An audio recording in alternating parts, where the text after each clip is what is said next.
Hello दोस्तों, आप सबों का स्वागत है डी एजुकेशन के यूट्यूब चैनल्स पे। मैं आप सबों का दोस्त धनजी आज फिर से आप सबों को अपने चैनल पे स्वागत करता हूं। तो चलिए इसी के साथ सेशन को स्टार्ट करते हैं आज के सेशंस को। तो गुड इवनिंग, राधे राधे। चलिए आज के सेशन नंबर 60 चौथे नंबर सेशन को स्टार्ट किया जाएगा। तो एक बार सभी लोग जल्दी से जुड़ जाइए सेशंस के साथ। पहले सभी लोग जुड़ जाइए और सभी लोग को थोड़ा सा शेयर कर दिया जाए उसके बाद क्लास को स्टार्ट कर दिया जाएगा। तो चलिए जल्दी से एक बार शेयर कर दीजिए, सभी लोगों को जल्दी से शेयर कर दीजिए और 1 मिनट वेट कर लिया जाए ताकि सभी लोग जल्दी से जुड़ जाएं और उसके बाद क्लास को स्टार्ट कर दिया जाएगा।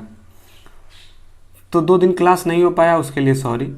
2 दिन से कुछ काम हो रहा था इसलिए क्लास नहीं हो पाया था, लेकिन हर रोज़ हम लोग कंटिन्यू करेंगे, इस क्लास को कंटिन्यू करेंगे हर रोज़। तो चलिए तो एक बार जल्दी से शेयर कर दिया जाए, सभी लोगों को जुड़ जाने दीजिए और उसके बाद क्लास को स्टार्ट कर देते हैं। ज़्यादा लेट नहीं किया जाएगा और क्लास को स्टार्ट कर दिया जाएगा। तो एक बार सभी लोगों को शेयर कर दीजिए।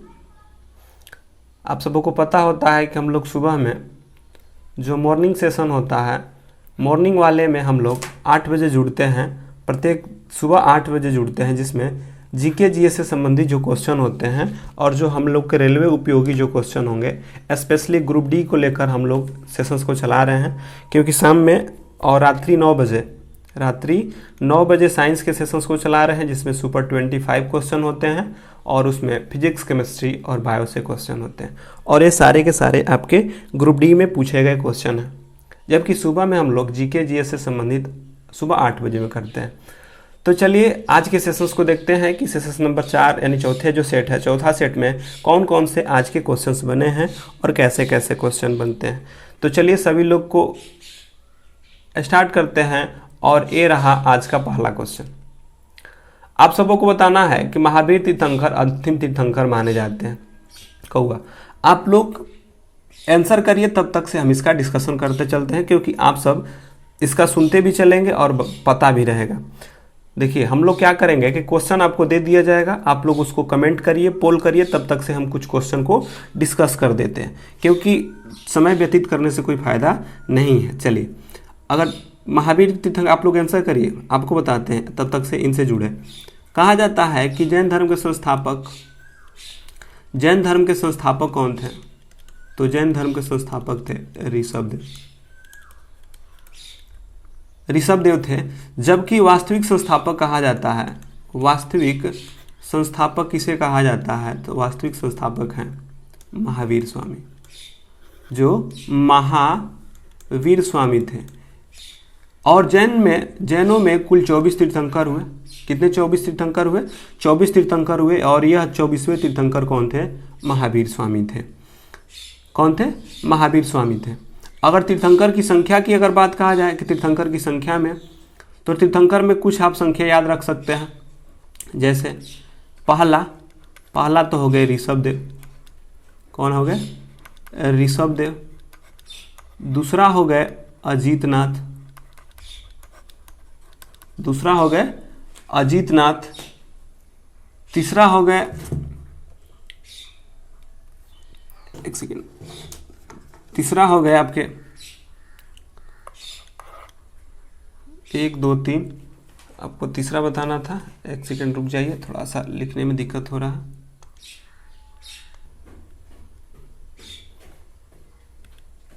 तो चलिए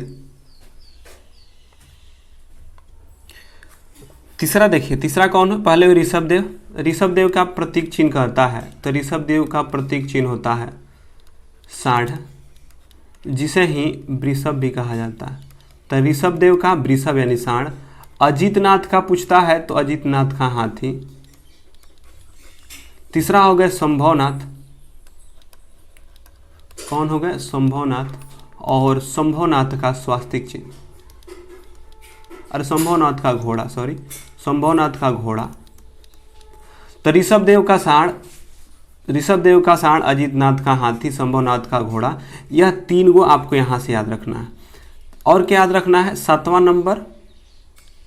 7वें नंबर पे एक आते हैं जिनका नाम है सुपार्श्वनाथ। सुपार्श्वनाथ का क्या होता है? तो सुपार्श्वनाथ का होता है स्वास्तिक। फिर उसके बाद 16वां नंबर याद रखना है, जिसका नाम होता है शांतिनाथ। सभी को याद नहीं रखना होता है, सिर्फ शांतिनाथ। शांतिनाथ का होता है हिरण।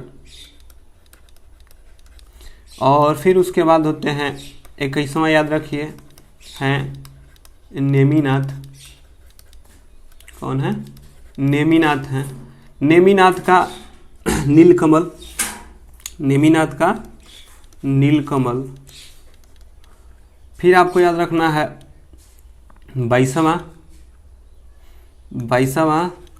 23वां और 24वां। 21वां है नेमिनाथ। नेमिनाथ का नीलकमल। 22वें होते हैं अरेस्टे नेमी। अरेस्टे नेमी। अरेस्ट नेमी के है शंख। क्या है? शंख है। जबकि 24वें हैं पार्श्वनाथ। पार्श्वनाथ।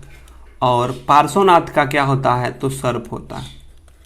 और 24वें तीर्थंकर आप सबों को पता है कि महावीर स्वामी हैं। महावीर स्वामी हैं। महावीर स्वामी हैं, जिनका होता है सिंह। क्या होता है? सिंह। तो ये आपको याद रखना है 24 तीर्थंकरों में से कुछ। जैसे पहला है ऋषभदेव सांड, दूसरा है अजीतनाथ हाथी, तीसरा है संभवनाथ घोड़ा। 3 को इधर से याद रखिए। उसके बाद 7वां नंबर पर सुपार्श्वनाथ का स्वास्तिक, 16वां शांतिनाथ का हिरण, नेमिनाथ का नीलकमल, अरेस्ट नेमी का शंख, पार्श्वनाथ का सर्प, जबकि महावीर स्वामी का सिंह होता है। ये आपके क्रम थे। अगर 24 तीर्थंकर का नाम सुनना चाहते हैं तो एक बार क्रम से बोलते हैं, ध्यान से सुनिएगा, लिखने में समय लगे। देखिए क्या है? ऋषभदेव पहले, ध्यान से सुनिएगा। पहला ऋषभदेव, दूसरा अजीतनाथ, तीसरा संभवनाथ, चौथा अभिनंदननाथ, 5वां सुमतिनाथ, 6ठा पदम प्रभु, 7वां सुपार्श्वनाथ, 8वां चंद्र प्रभु, 9वां सुविधिनाथ, 10वां शीतलनाथ, 11वां श्रेयंसनाथ, 12वां वसुपूज्य, 13वां विमलनाथ, 14वां अनंतनाथ, 15वां धर्मनाथ, 16वां शांतिनाथ, 17वां कुलनाथ, 18वां अरसानाथ, 19वां मल्लीनाथ, 20वां मुंशी व्रतनाथ, 21वां नेमिनाथ, 22वां अरेस्ट नेमी, 23वां सुपार्श्वनाथ, 24वां महावीर। तो ये सारे के सारे कुछ है जो कि महत्वपूर्ण नहीं होते हैं। जितने भी महत्वपूर्ण बन के जिनसे क्वेश्चन आते हैं आपको याद रखना है। 1 से 3 तक याद रखिए। उसके बाद 7वां, 16वां, 21वां, 22वां, 23वां, 24वां। पहला जो है, क्योंकि इसी से ग्रुप डी में क्वेश्चन एक फिक्स रहता है, जैन ग्रंथ से आएगा तो इसमें पूछता है। तो पहला कौन हुए? तो पहला हुए ऋषभदेव, दूसरा हुए अजीतनाथ, तीसरा हुए संभवनाथ। 3 को यहाँ से 7 याद रखना है। 7वां सुपार्श्वनाथ, फिर उसके बाद 16वां शांतिनाथ, फिर 21वां नेमिनाथ, 22वां अरेस्ट नेमी, 23वां पार्श्वनाथ और 24वां महावीर प्रभु होते हैं। तो ये आपके क्रम थे कुछ इनके। और आपसे क्वेश्चन जो बना है उसको देखिए। आपसे पूछा है कि बताइए कि महावीर जो थे कौवे तीर्थंकर अंतिम तीर्थंकर माने जाते हैं। तो कौन से तीर्थंकर माने जाते हैं? तो ये हैं 24वें तीर्थंकर। ठीक है। तो 22वें तीर्थंकर के रूप में कौन थे? तो अरेस्टी नेमी थे। कौन थे? अरेस्टी नेमी थे। 22वें कौन थे? अरेस्टी नेमी। 24वें हो गए। 23वें कौन थे? तो पार्श्वनाथ थे। यहाँ लिख लेते हैं। 21वें कौन थे? 21 में थे नेमिनाथ। नेमिनाथ का नीलकमल। नेमिनाथ का नीलकमल। अरेस्ट नेमी थे 22वां, जिसका था शंख। 23वें थे सुपार्श्वनाथ और 24वें थे महावीर प्रभु। तो इसका राइट आंसर सी हो जाएगा। अगले क्वेश्चन की ओर बढ़ते हैं। दूसरा नंबर, अच्छा आपसे पूछा है कि पार्श्वनाथ, देखिए यही से फिर दूसरा क्वेश्चन आ गया कि बताना है कि जो पार्श्वनाथ एक क्षत्रिय और बनारस राजा अश्वसेन के पुत्र थे, वह जैन धर्म के कौवे तीर्थंकर थे। आपको बताना था कि यह कौवे तीर्थंकर थे। जल्दी से इसका बताइए कि यह कौवे तीर्थंकर थे। आंसर करिए सभी लोग। तब तक से सुनिए। जो पार्श्वनाथ की अगर बात कहा जाए कि जो पार्श्वनाथ थे आपके, यह 23वें तीर्थंकर थे। पार्श्वनाथ 23वें तीर्थंकर थे। और पार्श्वनाथ जो थे, इनका जन्म जो हुआ था, इनका जन्म काशी में हुआ था। कहाँ हुआ था? काशी में हुआ था। काशी के बनारस में हुआ था। पार्श्वनाथ की अगर बात कहा जाए तो इनका जन्म बनारस के काशी में हुआ था। ठीक है, बनारस के काशी में हुए थे। और जो पार्श्वनाथ थे, इन्होंने कुछ ग्रंथ के कुछ शिक्षा दिए थे जिनको कि अलग अलग नामों से जाना जाता है, जिनको कि अलग अलग नामों से जाना जाता है। चलिए, अगर पार्श्वनाथ की बात कहा जाए तो यह 23वें तीर्थंकर थे। सुनिए, यह थे 23वें तीर्थंकर थे। पार्श्वनाथ का जन्म काशी में हुआ था और इनके पिता थे अश्वसेन। पार्श्वनाथ का जन्म कहाँ हुआ था? काशी में हुआ था और इनके पिता जो थे वे थे अश्वसेन। कौन थे? अश्वसेन थे। और यह किस वंश से थे कहेगा तो यह इक्ष्वाकु वंश से संबंधित है। इक्ष्वाकु वंश किससे संबंधित है? इक्ष्वाकु वंश से संबंधित है। आगे सुनिए, जो इक्ष्वाकु वंश थे और जो पार्श्वनाथ थे, इन्होंने एक दर्शन दिया, मतलब कि जैन धर्म में एक दर्शन को माने जिसको कि हम चतुरायन धर्म कहते हैं। चतुरायन धर्म कहते हैं। चतुरायन धर्म में इन्होंने चार बातों को बताया। चतुरायन धर्म में जो पार्श्वनाथ थे, इन्होंने 4 बातों को चतुरायन धर्म में बताया। पहला है इनका सत्य। सत्य मतलब कि झूठ मत बोलो। दूसरा होता है अहिंसा, मतलब कि हिंसा मत करो। और तीसरा होता है आस्त्य। आस्त्य जो है, आस्त्य मतलब होता है कि चोरी नहीं करना, चोरी नहीं करना। और चौथा है अपरिग्रह। अपरिग्रह, अपरिग्रह मतलब कि धन का संचयन नहीं करना, धन का संचय नहीं करना, संचय नहीं करना। तो आपसे पूछता है कभी कभी कि जो पार्श्वनाथ थे, जो पार्श्वनाथ थे यह किस वंश से थे? तो इक्ष्वाकु वंश से थे। इनके पिता कौन थे? अश्वसेन थे। और इन्होंने 4 बातों को बताया था जिसे चतुरायन धर्म कहा जाता है। सत्य, अहिंसा, असत्य, अपरिग्रह। सत्य मतलब सत्य, झूठ मत बोलिए। अहिंसा मतलब हिंसा मत करिए। आस्त्य मतलब चोरी नहीं करना। और अपरिग्रह, धन का संचय नहीं करना। ये सारे के सारे जो थे इनके सुपार्श्वनाथ के थे। अच्छा, सुपार्श्वनाथ में जो महावीर प्रभु थे, जो महावीर जी थे, महावीर के जो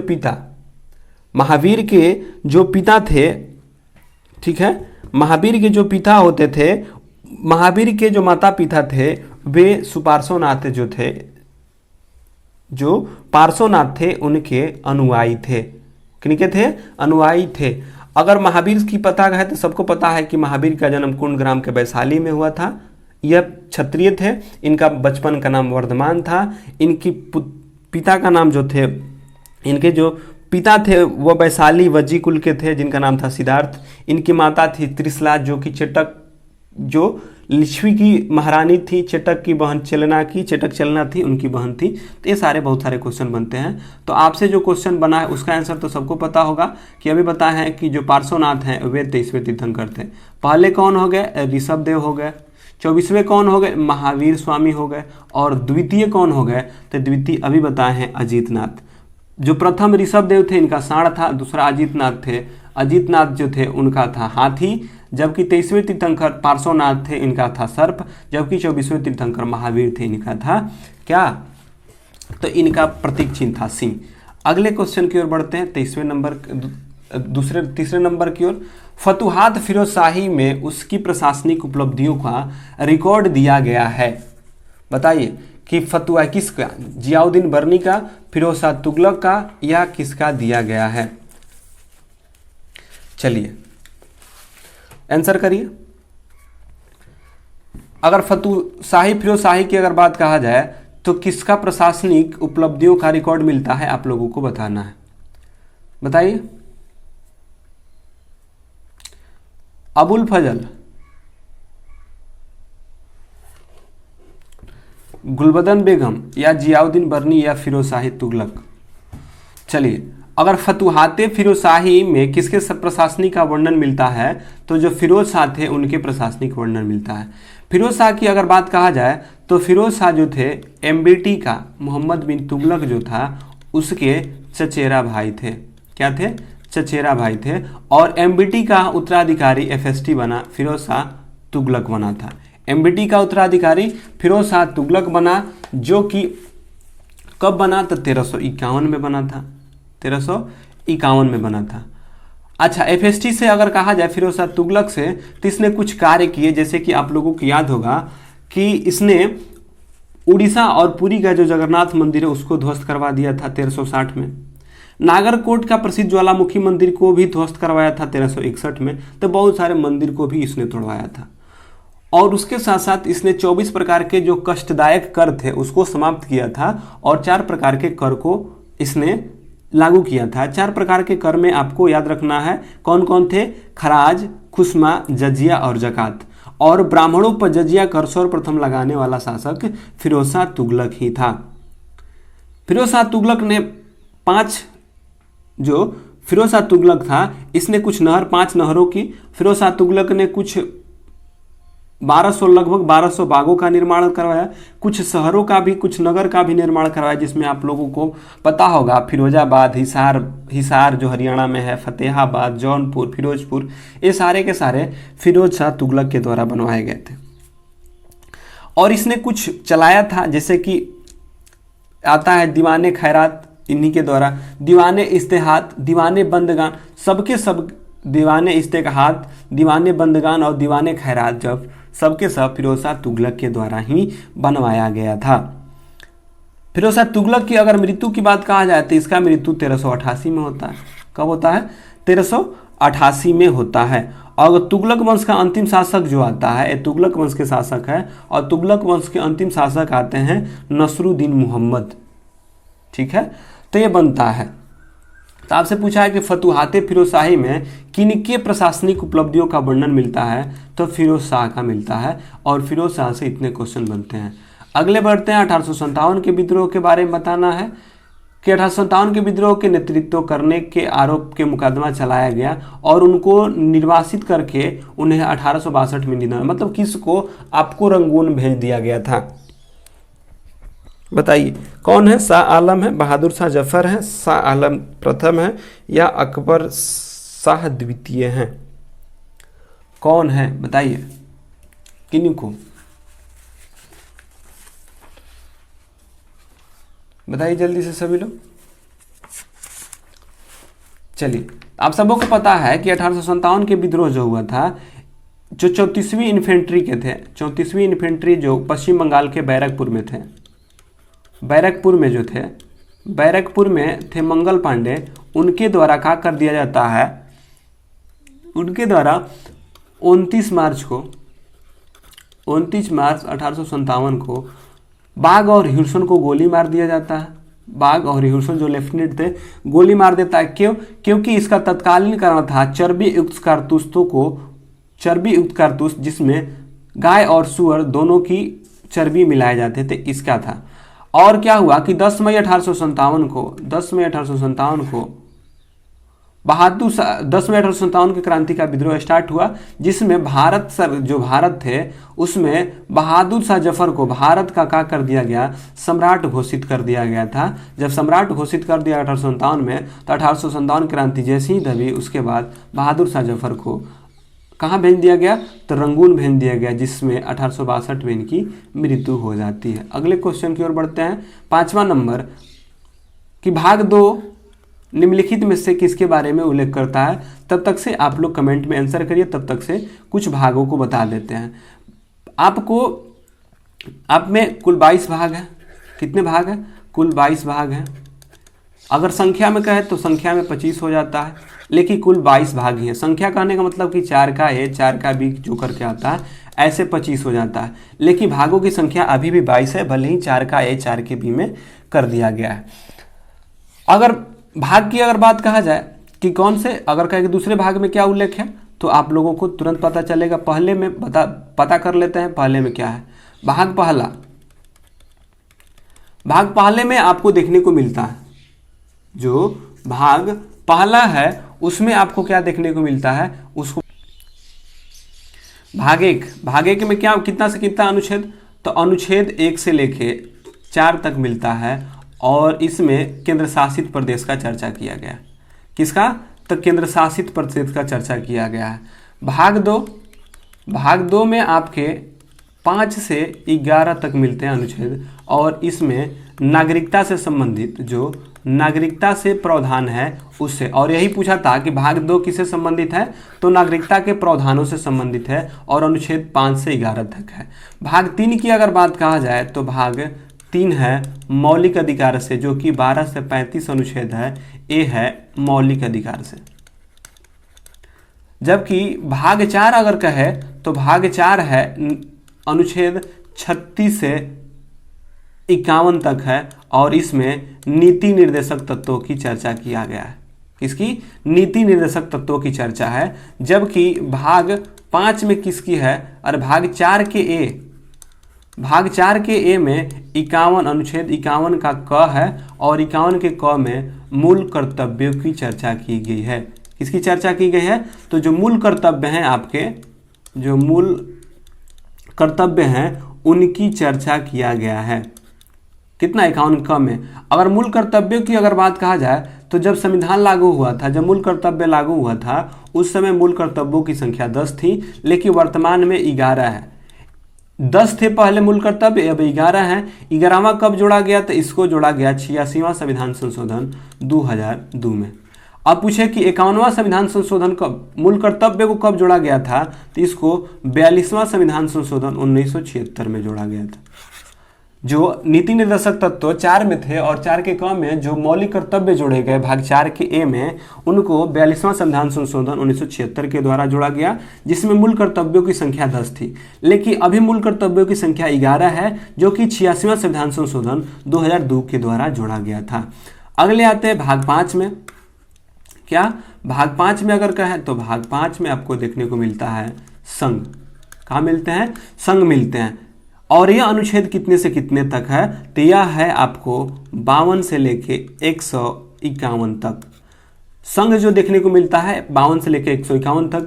अच्छा, इसमें क्या मिलता है आपको देखने को? तो जो केंद्र सरकार की कार्यपालिका, विधायिका, न्यायपालिका की चर्चा किया है। मतलब केंद्र सरकार की कार्यपालिका की, उसकी विधायिका की, उसकी न्यायपालिका के, और इसके अंतर्गत आने वाले राष्ट्रपति का, उपराष्ट्रपति का, प्रधानमंत्री का, मंत्रिपरिषद का, महान्यायाधीश का, अटॉर्नी जनरल का, सर्वोच्च न्यायालय या जिसे उच्चतम न्यायालय कहा जाता है, महालेखा परीक्षक का, ऑडिटर जनरल का, मतलब कि जितने भी केंद्र सरकार से जुड़े जो आएंगे वे सारे के सारे संघ में आते हैं, और अनुच्छेद आपके 52 से 51 तक आते हैं। जबकि भाग 6 जो होता है वे राज्य को बताता है। क्या करता है? राज्य सरकार को बताता है, और यह जो है 152 से लेके 237 तक अनुच्छेद में देखने को मिलता है। जैसे कि इसमें केंद्र सरकार के सभी मिलते हैं, न्यायपालिका, कार्यपालिका, विधायिका जो देखने को मिलता है इसमें मिलता है। उसी प्रकार जो 6वां होता है वे राज्य सरकार की विधायिका, कार्यपालिका और इससे जुड़े जो संबंधित हैं मुख्यमंत्री, राज्यपाल इत्यादि जो घटनाएं होती हैं इनमें देखने को मिलता है। जबकि भाग 7वां जो है, भाग 7वां को निरस्त कर दिया गया 7वां संविधान संशोधन के द्वारा। 7 है नहीं, भाग 8 हो गया। 7वां को निरस्त कर दिया गया क्योंकि उसमें कुछ बचा नहीं था। उन्होंने कहा था कि जो अनुसूची 1 में रखा गया राज्य उनके बारे में संबंध था, जो कि 7वां संविधान संशोधन के द्वारा ही उसको हटा दिया गया था। 8वें की अगर बात कहा जाए तो 8वें में आपको क्या बताना होता है कि 8वां में, और यह अनुच्छेद कितना है? 8वां है अनुच्छेद 239 से लेके 242 तक, और इसमें जो केंद्र है और जो राज्य हैं, केंद्र और राज्यों के बीच के संबंध को बताता है कि इन दोनों के बीच कैसा संबंध होगा, किन किन बातों से कैसा संबंध होगा, यह 239 से लेके 242 तक में बताया गया है। भाग 9 क्या है? तो भाग 9 है पंचायती से। भाग 9 क्या है? भाग 9 पंचायती से है, और अनुच्छेद 243 में चर्चा किया गया है। कितने में? 243 में चर्चा किया है। और उसके बाद महत्वपूर्ण आता है भाग 14। भाग 14 के अंतर्गत भी चर्चा किया गया है। इसके अंतर्गत 308 से लेकर 323 तक है। भाग 14 जो है 308 से लेकर 323 तक है। तो बहुत सारे भाग है, 22 भाग है कुल, इसको भी याद रखना है। तो कभी आएगा तो इतना याद रखिए कम से कम, और आगे बढ़ते हैं इसी के साथ, नहीं तो बोरिंग हो जाएगा, क्योंकि कई अगर डिस्कशंस क्या है ज़्यादा बोरिंग हो रहा है। चलिए अगले क्वेश्चन की ओर बढ़ते हैं। भारतीय संविधान में कितने मौलिक कर्तव्य थे? भारतीय संविधान में कितने मौलिक कर्तव्य थे अभी बताएं। बताइए इसका आंसर क्या होगा कि भारतीय संविधान में कितने मौलिक कर्तव्य थे। सभी लोग पोल करेंगे और उसके बाद कमेंट में आंसर करते रहेंगे। चलिए, भारतीय संविधान में कितने मौलिक कर्तव्य हैं? तो सबको पता है कि भारतीय संविधान में अभी मौलिक कर्तव्यों की संख्या 11 है, लेकिन मूल संविधान में मौलिक कर्तव्यों की संख्या 10 थी। और मौलिक कर्तव्य को भाग 4 के ए में रखा गया है। इसको 42वां संविधान संशोधन 1976 में सरदार स्वर्णसिंह समिति के, जो स्वर्णसिंह समिति था, सरदार स्वर्णसिंह समिति के अनुशंसा पर 42वां संविधान 1976 के द्वारा जोड़ा गया था। उसमें मौलिक कर्तव्यों की संख्या 10 थी, लेकिन वर्तमान में मौलिक कर्तव्यों की संख्या 11 है। तो पूछ सकता है कि जब संविधान लागू, जब मूल कर्तव्य लागू हुआ था तो उसमें मौलिक कर्तव्यों की संख्या 10 थी, लेकिन वर्तमान में 11 है। इसको 86वां संविधान संशोधन 2002 के द्वारा क्या किया गया है? जोड़ा गया है। इसमें 86वां संविधान संशोधन 2002 में 11वां क्या है? तो इसमें 6 से 14 वर्ष तक के बच्चों को माता पिता का यह कर्तव्य बनता है कि उनकी स्कूली शिक्षा के लिए स्कूल उनको भेजे। यह 86वां संविधान संशोधन 2002 में जोड़ा गया है। अगले क्वेश्चन की ओर बढ़ते हैं। बी आर अम्बेडकर द्वारा भारतीय संविधान के किस भाग को अनोखी विशेषता भी कहा गया है? किस संविधान को उन्होंने कहा कि यह एक अनोखी विशेषता है भारतीय संविधान की? बताइए। संशोधन की प्रक्रिया को, मौलिक कर्तव्य को, राज्य के नीतिगत सिद्धांत को, या मौलिक अधिकार को?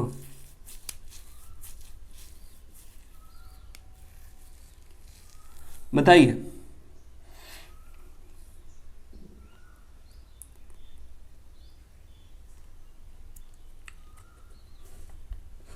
चलिए, अगर कहा जाए कि भारतीय संविधान ने अम्बेडकर ने भारतीय संविधान को किसको अनोखी विशेषता बताया, तो जो राज्य के नीति निर्देशक तत्व है, जो भाग 4 में है, भाग 4 में कहाँ से कहाँ तक है? तो यह 36 से 51 तक में आपको देखने को मिलता है इसको। और नीति निर्देशक तत्व आयरलैंड से लिया गया है। कहाँ से लिया गया है? आयरलैंड से लिया गया है। तो इनके बारे में कहा इन्होंने कि यह क्या है? एक अनोखी विशेषता है। मौलिक कर्तव्य की बात कहा जाए तो 51 के क में है, और यह मौलिक कर्तव्य रूस से लिया गया है। मौलिक अधिकार को भाग अभी बताएं कि भाग 3 में है, 12 से 35 में देखने को मिलता है, और यह यूएसए से लिया गया है। संविधान संशोधन की प्रक्रिया दक्षिण अफ्रीका से लिया गया है। ठीक है, तो यह पूछा किसकी अनोखी विशेषता है? तो राज्य के नीति निर्देशक तत्व की। जबकि कहता है कि भीमराव अंबेडकर ने किसे संविधान की आत्मा कहा था? तो वे होता है प्रस्तावना। जबकि आता है अंबेडकर ना के खाली कहे कि संविधान की आत्मा किसे कहा जाता है? तो जो मौलिक अधिकार है उसको कहा जाता है। अगला आते हैं, सुंडा जल संधि 2 द्वीपों के बीच स्थित है। उसमें एक तो जावा है, दूसरा कौन है? बताइए कि जो सुंडा जल संधि है 2 द्वीपों के बीच आता है, उसमें एक जावा है, तो दूसरा द्वीप कौन सा है? बोर्नियो द्वीप है, मलक्कू द्वीप है, सुलवेसिया द्वीप है, या सुमात्रा द्वीप है? चलिए आंसर करिए सभी लोग कि कौन सा द्वीप है। हम लोग इस सेशंस में बात कम करेंगे पढ़ाई से ज़्यादा, क्योंकि आपको डिस्कस थोड़ा बड़ा होता चला जाएगा तो कोई दिक्कत नहीं, क्योंकि पढ़ते हैं तो उसके अगल बगल से रिलेटेड क्वेश्चन को भी देखते चलें, ताकि आए तो कभी पकड़ा जाए। कैसे? अभी बताया मौलिक कर्तव्य, अगला ही क्वेश्चन मौलिक कर्तव्य का था। चलिए, सुंडा जल संधि 2 द्वीपों के बीच स्थित है, उनमें एक है जावा और दूसरा होता है सुमात्रा। कौन है? सुमात्रा। अगर आपको देखना है तो देखिए, यह दिखाते हैं आपको। देखिए, ये आपके हैं सुंडा जल संधि, और आपको पता है कि सुंडा जल संधि, जो भी जल संधियां होती हैं, 2 जलों को जोड़ती हैं और 2 स्थलों को अलग करती हैं। 2 जलों को जोड़ती हैं और 2 स्थलों को क्या करती हैं? अलग करती हैं। तो एक था जावा और दूसरा था सुमात्रा। जावा और सुमात्रा को क्या करती हैं? तो जोड़ती हैं। तो जल संधि अब कहेगा कि जावा सागर को हिंद महासागर से जोड़, क्योंकि यह जावा सागर से हिंद महासागर को जोड़ता है। तो यह है सुंडा जल संधि, जो कि जावा और सुमात्रा के बीच स्थित है। जावा और सुमात्रा के बीच स्थित है सुंडा जल संधि। क्योंकि यहाँ पर एक सुंडा जनजाति रहते हैं, उनके नाम पर यहाँ पे क्या किया गया है? सुंडा जल संधि के नाम से जाना जाता है। और जावा सागर और हिंद महासागर को जोड़ता है। सुंडा जल संधि जावा और सुमात्रा के बीच स्थित है, और यह क्या है? इंडोनेशिया है। चलिए अगले क्वेश्चन की ओर बढ़ते हैं। 9 नंबर क्वेश्चन की ओर। कौन सा राज्य में खरदंगा पर्वत दर्रा है? आपको बताना है कि खरदंगा पर्वत दर्रा कहाँ स्थित है। खरदंगा पर्वत कहाँ स्थित है? सभी लोग बताएंगे, तो जल्दी से इसका कमेंट करिए, पोल में आंसर करिए सभी लोग कि यह कहाँ है। सभी लोग बताइए तो थोड़ा। खरलंगा दारा पास कहाँ है? सभी लोग पोल में आंसर करिए, देखते हैं कितने लोग इसका बताते हैं। चलिए बताइए जल्दी से।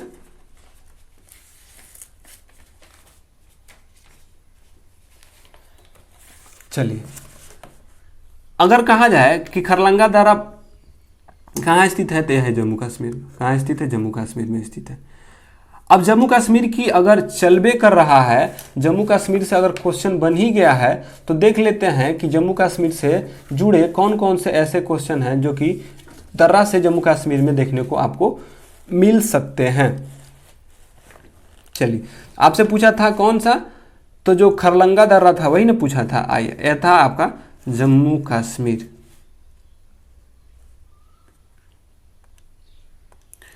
खरलंगा दर्रा हुआ। अब देखिए, एक होता है जम्मू कश्मीर में काराकोरम दर्रा।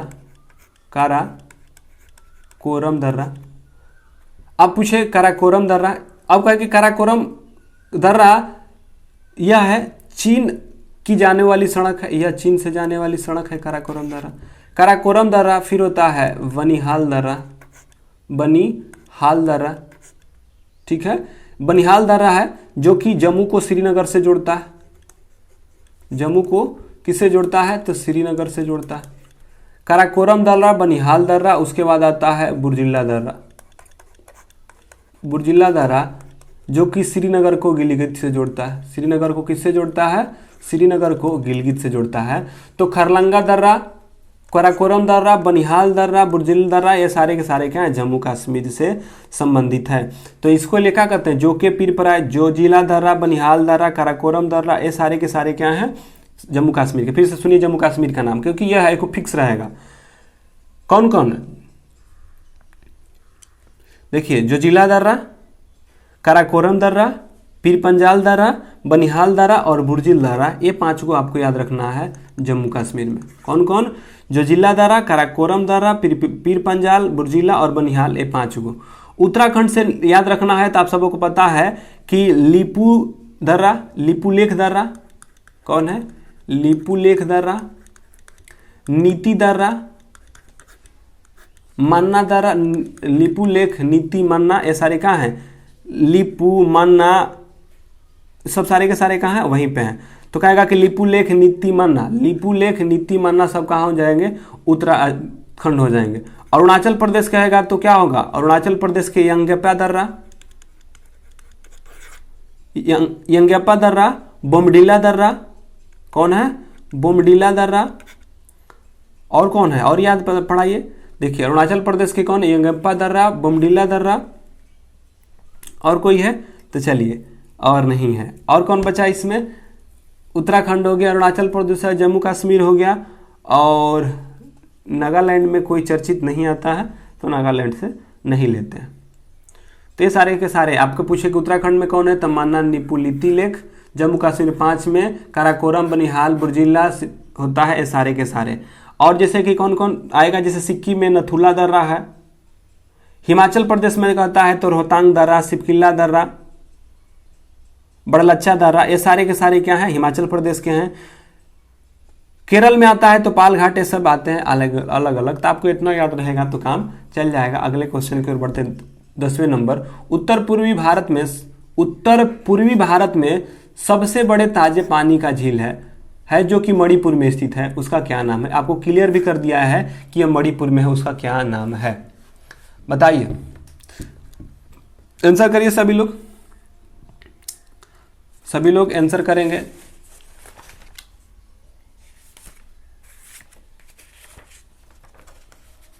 जल्दी से आंसर करिए, उत्तर पूर्वी में जो है उसका क्या नाम है? चलिए, अगर इसकी बात कहा जाए कि उत्तर पूर्व में जो कि पानी का झील है जो मणिपुर में है, जो 10वां का आंसर होगा वे हो जाएगा आपका लोकटक झील। लोकटक झील का है मणिपुर में है, जबकि पुलकट झील तमिलनाडु में, तमिलनाडु में। चिल्का झील उड़ीसा में। कहाँ? चिल्का झील उड़ीसा में। अब सुनिए कुछ झील का नाम, ध्यान से सुनिएगा, कॉन्स्टेंट होकर बताते हैं।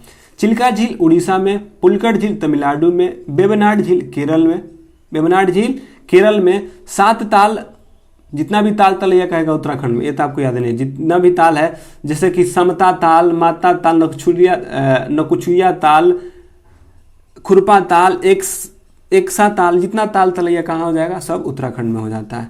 फिर होता है राजसमंद झील, सांभर झील, ये सब राजस्थान में, राजसमंद झील राजस्थान, सांभर झील राजस्थान, जयसमंद राजस्थान, डिडवाना झील राजस्थान, बुलर झील अभी बताएं जम्मू कश्मीर, मानसबल जम्मू कश्मीर, शेषनाग झील जम्मू कश्मीर, बैरीनाग झील जम्मू कश्मीर, नागिन झील जम्मू कश्मीर। देखिए नाग नागिन जम्मू कश्मीर, ताल तलैया उत्तराखंड, ये सारे के सारे होंगे। फिर आता है लूनाकासर झील, लूनकासर झील भी राजस्थान में है, और एक आता है फतेहा सागर झील, वे सारे के सारे क्या हैं, राजस्थान में होते हैं।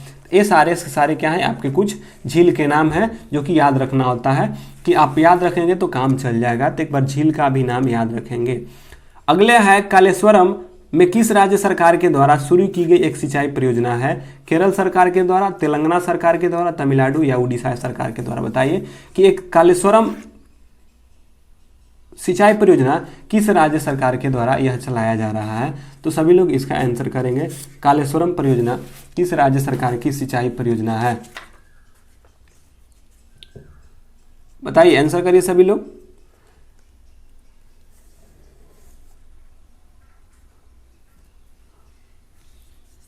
बताइए सभी लोग, कालेश्वरम सिंचाई परियोजना किस राज्य की है, आंसर करते रहो भाई।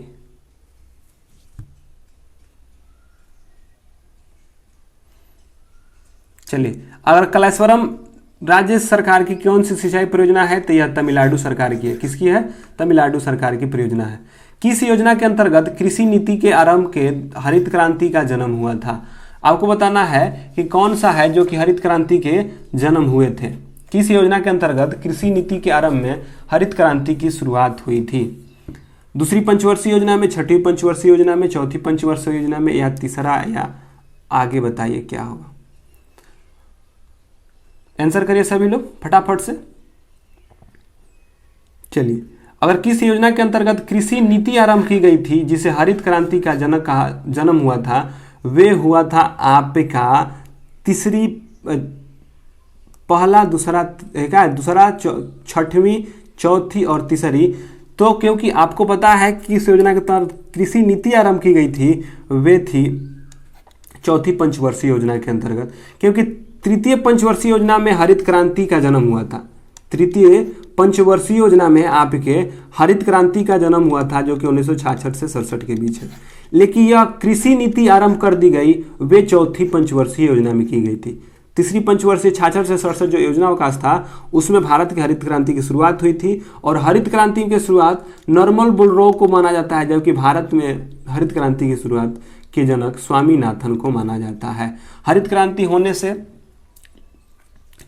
क्या गेहूं की फसल में अधिक वृद्धि हुई थी। तो हरित क्रांति की शुरुआत 66-67 में तीसरी पंचवर्षीय योजना में, लेकिन किस योजना के अंतर्गत कृषि नीति आरंभ के लिए हरित क्रांति का जन्म हुआ, वे थे चौथी पंचवर्षीय योजना में, क्योंकि 66-67 में आया था। और आगे बढ़ते हैं, 2016 के अंत में मोदी जी ने सरकार के कौन से प्रमुख आर्थिक निर्णय को घोषणा किया था, कैशलेस अर्थव्यवस्था, बायोकर, या विमुद्रीकरण, या स्वायत्तता, आप लोगों को बताना है।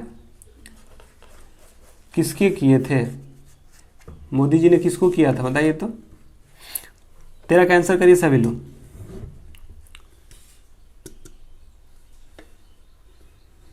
सभी लोग आंसर करेंगे, इसका क्या होगा।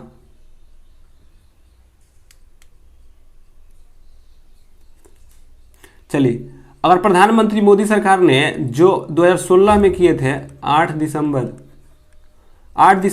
2016 को जो हुआ था, वो विमुद्रीकरण, जो कि रातों रात का दिए कि 500 और 1000 या कितना का तो बोले थे ना कि नोट बंद होगा, वही विमुद्रीकरण हुआ था 2016 में, तब विमुद्रीकरण होगा। विश्व बैंक का मुख्यालय किस देश में स्थित है, आपको बताना है कि जो विश्व बैंक है उसका मुख्यालय कहाँ स्थित है। विश्व बैंक का मुख्यालय कहाँ स्थित है, आंसर करिए सभी लोग।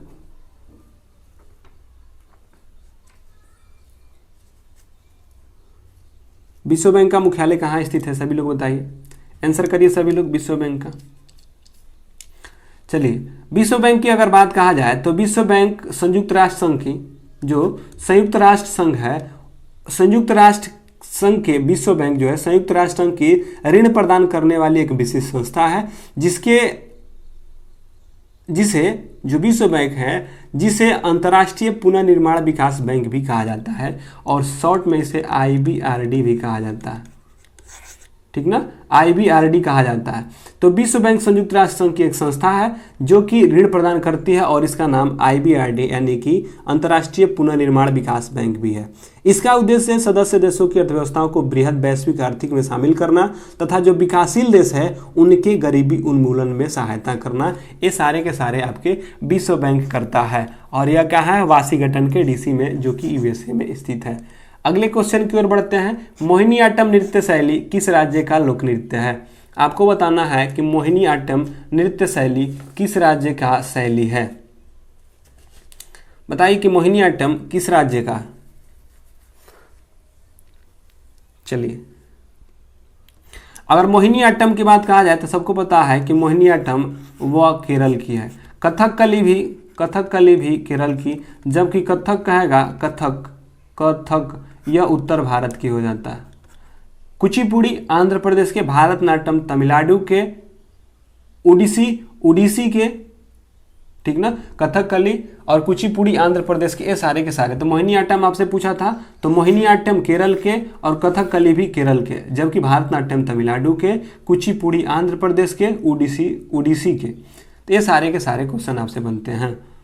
अगले क्वेश्चन की ओर बढ़ते हैं। कौन सा शहर कढ़ाई कला और चिकनकारी के लिए प्रसिद्ध है? लखनऊ, हैदराबाद, अहमदाबाद या पुरी?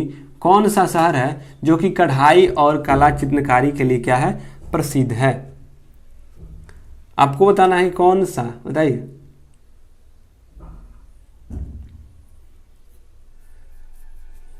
चलिए, भारत के शहर में कौन सा कढ़ाई कला और चिकनकारी के लिए प्रसिद्ध है? तो यह आपका लखनऊ है। लखनऊ जो है कढ़ाई कला और चिकनकारी के लिए क्या है, प्रसिद्ध है।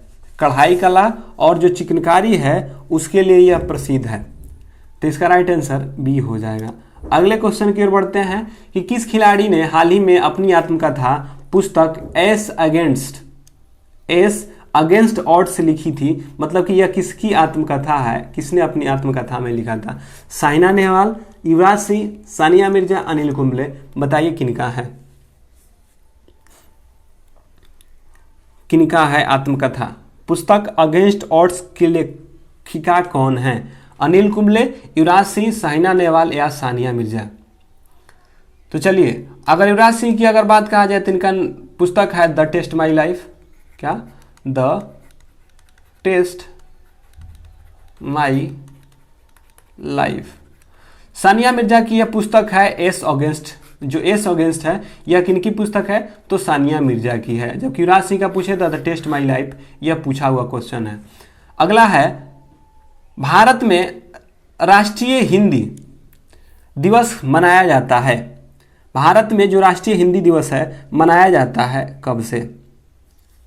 बताइए कि भारत में राष्ट्रीय हिंदी दिवस कब मनाया जाता है? 14 नवंबर, 14 सितंबर, 14 जून या 14 दिसंबर? बताइए क्या होगा इसका राइट आंसर।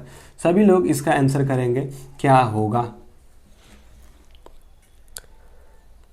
जो 18 नंबर है इसका आंसर क्या होगा? सभी लोग कमेंट में पोल में करके चैट में आते रहिए। पोल कीजिए, चैट में आइए, पोल कीजिए, चैट में आइए, रोज बताना नहीं पड़े। तो आपको पता है कि भारत में राष्ट्रीय हिंदी दिवस कब मनाया जाता है? तो यह मनाया जाता है 14 सितंबर को। यह है राष्ट्रीय हिंदी दिवस। जबकि अगर इसके बारे में कहा जाए कि जो विश्व हिंदी दिवस कब मनाया जाता है, तो विश्व हिंदी दिवस कब मनाया जाता है? तो यह मनाया जाता है 10 जनवरी को। क्योंकि प्रथम विश्व हिंदी सम्मेलन था वह 10 जनवरी 1975 के नागपुर में किया गया था। कहाँ किया गया था? नागपुर में किया गया था। उसी दिन से 10 जनवरी को विश्व हिंदी दिवस, जबकि राष्ट्रीय हिंदी दिवस के रूप में 14 सितंबर को मनाया जाता है। और भारत के जो पूर्व प्रधानमंत्री थे, ठीक है,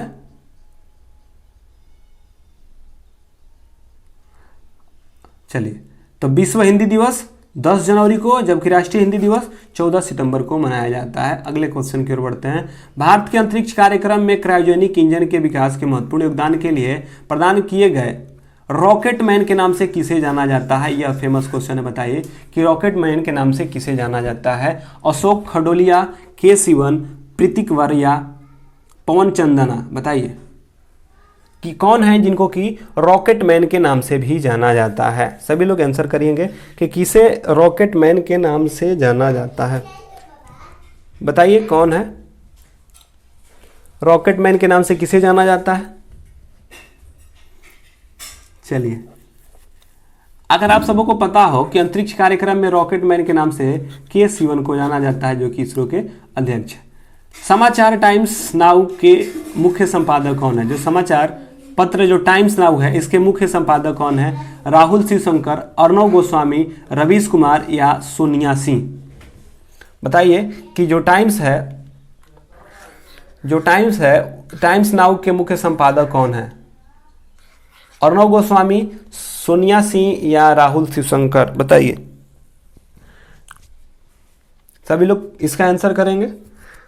पोल करिए, चैट करिए, पोल करिए, चैट करिए। चैट में भी आंसर देते रहिए, पोल में भी दीजिए, कोई दिक्कत नहीं है, क्योंकि अपनी उपस्थिति को हमेशा बरकरार रखते रहिए। चलिए, अगर समाचार टाइम्स नाउ की अगर बात कहा जाए, टाइम्स नाउ के जो अध्यक्ष हैं वे हैं राहुल शिवशंकर, जबकि अर्णव गोस्वामी, आप सबों को पता है कि अर्णव गोस्वामी रिपब्लिक टीवी के हैं। रिपब्लिक टीवी के कौन है? यह है अर्णव गोस्वामी। आता है, पूछता है भारत, किसका? अर्णव गोस्वामी का। जबकि सबको पता है कि रवीश कुमार एनडी टीवी के, एनडी जो टीवी हैं, एनडी टीवी के जो हैं वे कौन है? रवीश कुमार हैं। तो आप लोगों को राहुल शिवशंकर समाचार टाइम्स नाउ के, अर्णव गोस्वामी रिपब्लिक टीवी के, जबकि रवीश कुमार एनडी टीवी के हैं।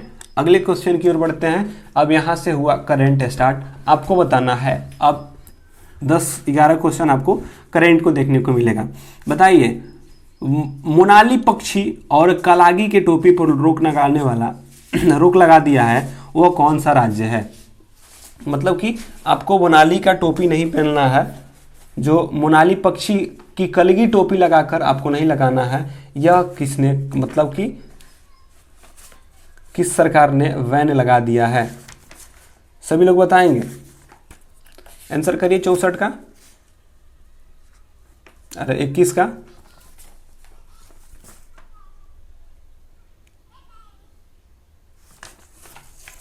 चलिए। तो जो मोनाली पक्षी पर कलगी टोपी पर जो रोक लगा दिया है वह है हिमाचल प्रदेश सरकार के द्वारा। भारत के स्टार एथलीट मुख्यमंत्री सर्बानंद सोनोवाल ने किसे डीएसपी पद पर नियुक्त किया है? हिमा दास, रमेश सिंधु, द्युति चंद या सुधा? बताइए किन्हें जाना जाता है?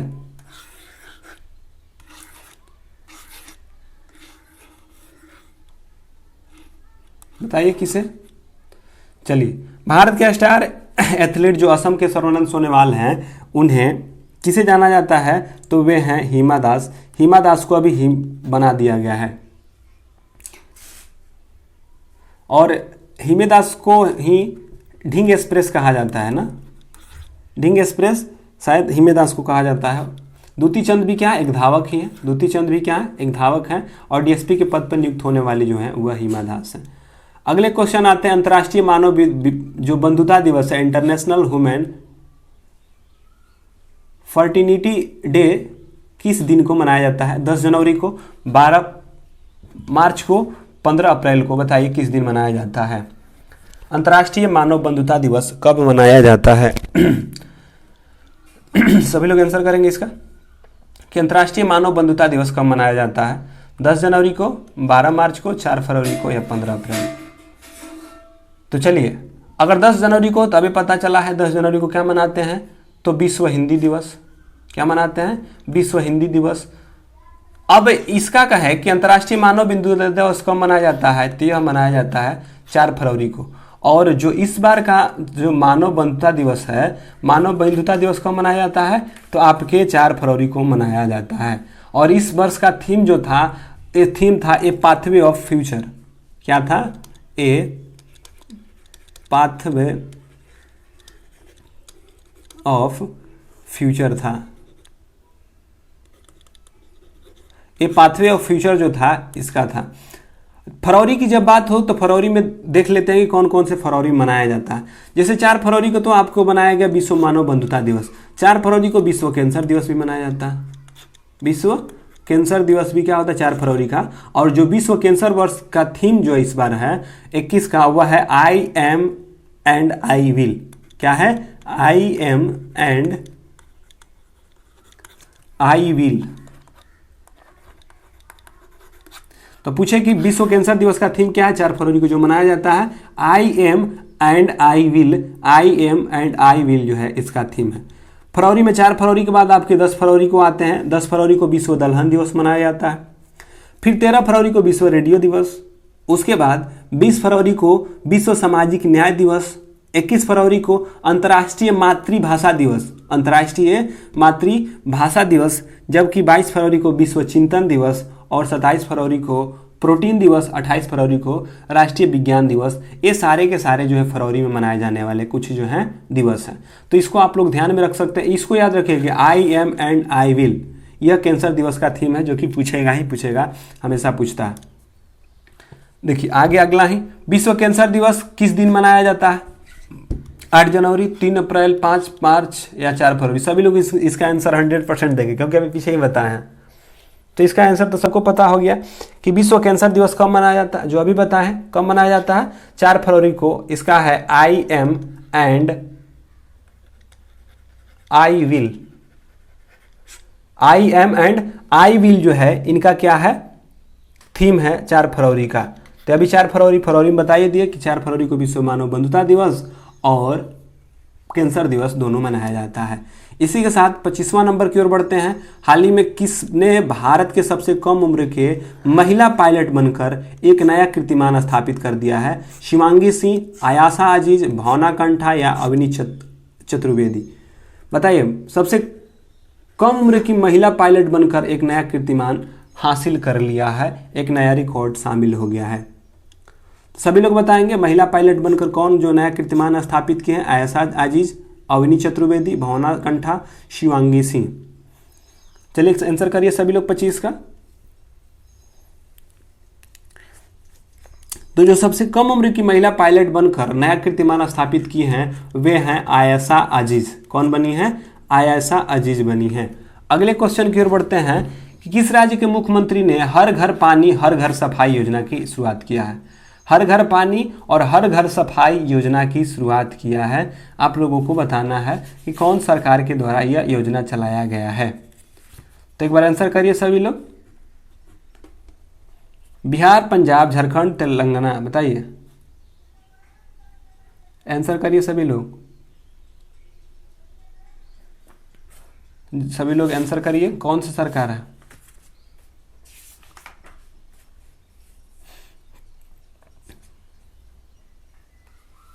चलिए, तो पंजाब कहेगी कि हर घर पानी हर घर सफाई योजना की शुरुआत किसने किया है?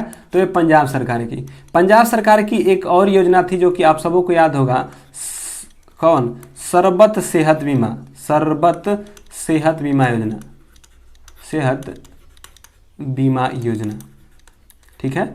बिहार की कुछ योजनाओं को अगर लेना चाहें तो ले सकते हैं। मुख्यमंत्री कन्या उत्थान योजना, जल जीवन हरियाली योजना। जल जीवन हरियाली योजना इनका है, जल जीवन हरियाली योजना। फिर होता है स्नातक प्रोत्साहन योजना, और तीसरा एक और होता है जिसे चौथा याद रख सकते हैं, मुख्यमंत्री वृद्धजन पेंशन योजना। मुख्यमंत्री वृद्धजन पेंशन योजना जो है बिहार सरकार के द्वारा चलाया गया है, ठीक है। तो ये रहा झारखंड के द्वारा। अगर आपसे पूछे कि झारखंड सरकार के द्वारा कौन कौन, तो सुनिए, मुख्यमंत्री सुकन्या योजना जो सबसे पूछा जाता है, मुख्यमंत्री सुकन्या योजना। फिर है सुजलम सुफलम योजना। कौन? सुजलम और सुफलम योजना। मुख्यमंत्री सुकन्या योजना, सुजलम सुफलम योजना, और एक है मीठी क्रांति योजना। कौन? मीठी क्रांति योजना। और एक याद रख सकते हैं मुख्यमंत्री कृषि आशीर्वाद योजना। ये सारे के सारे किसके द्वारा चलाए गए थे? यह चलाए गए थे झारखंड सरकार के द्वारा। जबकि तमिलनाडु सरकार का एक याद रखिए स्मार्ट ब्लैक बोर्ड योजना, मतलब कि यह क्या करेंगे? स्मार्ट ब्लैक बोर्ड योजना, यह सारे के सारे है जो कि योजना चलाए गए थे विभिन्न राज्यों के द्वारा। आपको बताना है कि जो अमेजन है, अमेजन के फाउंडर जेफ बेजोस ने सीईओ पद छोड़ने की घोषणा की है और उनकी जगह किसके सीईओ की जिम्मेदारी देंगे? राजेश गोपीनाथन को, शिव नादर को, उदय कोटक को या एनडी जेसी को? आपको बताना है कि जो अमेजन के फाउंडर हैं जेफ बेजोस हैं, अब किसको सीईओ नियुक्त करेंगे बताइए? शिव नादर को, राजेश गोपीनाथ को, एनडी जेसी को या उदय कोटक को? सभी लोग इसका कमेंट करिए और पोल में आंसर करिए। चलिए, अगर इसकी बात कहा जाए कि अब छोड़ देंगे तो बनेंगे एनडी जेसी जो है इनके अध्यक्ष बनेंगे, सीईओ बनेंगे। अगले क्वेश्चन की ओर बढ़ते हैं। ऑक्सफोर्ड लैंग्वेज ने किस शब्द को 2020 का Hindi words of the year चुना गया है? यानी कि 2020 का ऑक्सफोर्ड लैंग्वेज ने किस शब्द को हिंदी शब्द को घोषित किया है?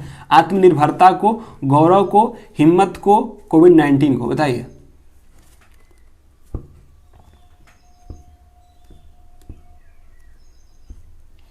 चलिए जल्दी से करिए इसका आंसर। आत्मनिर्भरता, गौरव, हिम्मत, किसको? तो ऑक्सफोर्ड लैंग्वेज ने किस शब्द को 2020 में हिंदी शब्द का घोषित किया है? ये घोषित किए हैं आपके आत्मनिर्भरता को। तो आपसे पूछे कि बताइए ऑक्सफोर्ड ऑफ द ईयर, मतलब कि ऑक्सफोर्ड लैंग्वेज ने किसको हिंदी ऑफ द ईयर 2020 का चुना था? तो जो आत्मनिर्भरता था उसके चुना था उनको। अगले क्वेश्चन को, किस व्यक्ति को 2021 का सुभाष चंद्र बोस आपदा प्रबंधन पुरस्कार मिला है? रघुनाथ दास को, रमेश नगर कोठारी को, पद्म सिंह को, राजेंद्र कुमार भंडारी को? बताइए किनको मिला है? जल्दी से आंसर करिए। किनको मिला है 2021 का सुभाष चंद्र पुरस्कार?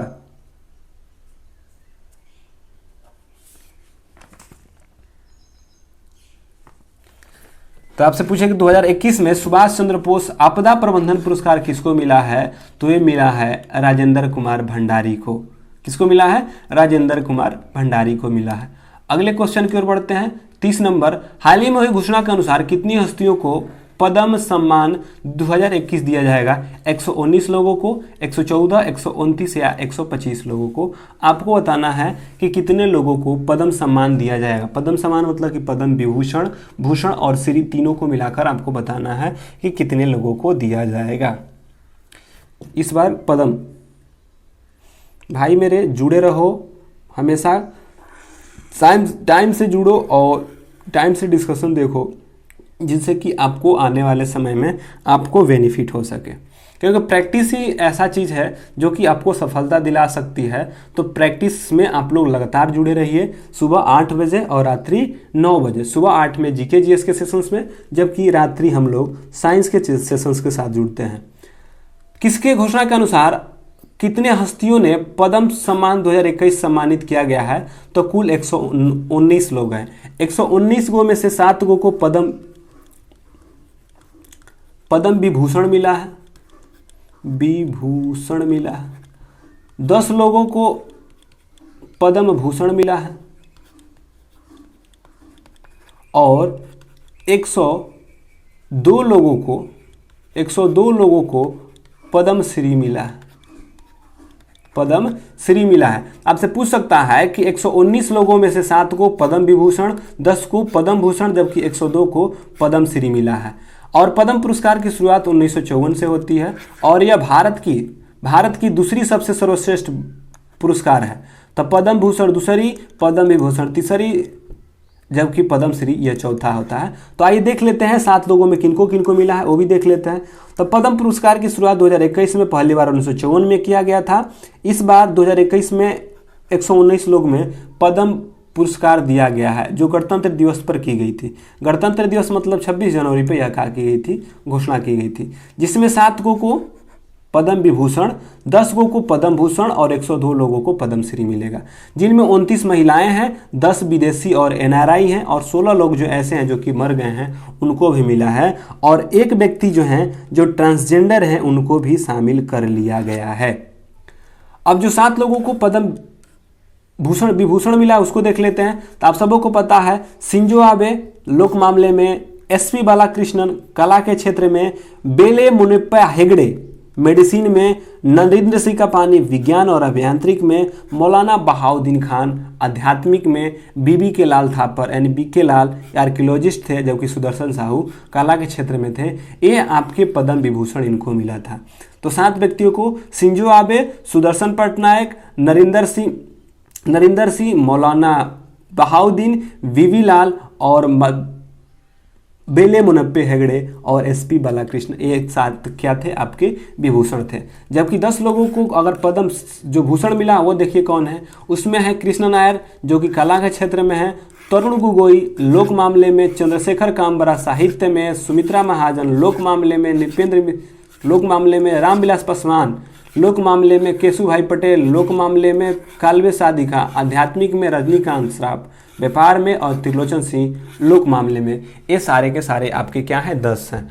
तो आप लोग इसको याद रख सकते हैं कि किनको किनको क्या मिला है। तो ये है 10 लोग, 10 लोगों में इनको ऐसे मिला है, बाकी लोगों को याद रख सकते हैं। तो कुल मिला के कितने लोगों को, तो 119 लोगों को, जिसमें से कि 102 पद्मश्री मिला है, जबकि 7 पद्म भूषण, जबकि 10 पद्मश्री। और ये क्या है क्रमांक है, हमेशा डालेंगे क्वेश्चन और इसको आप लोगों को हमेशा देखते रहना है ताकि याद हो सके।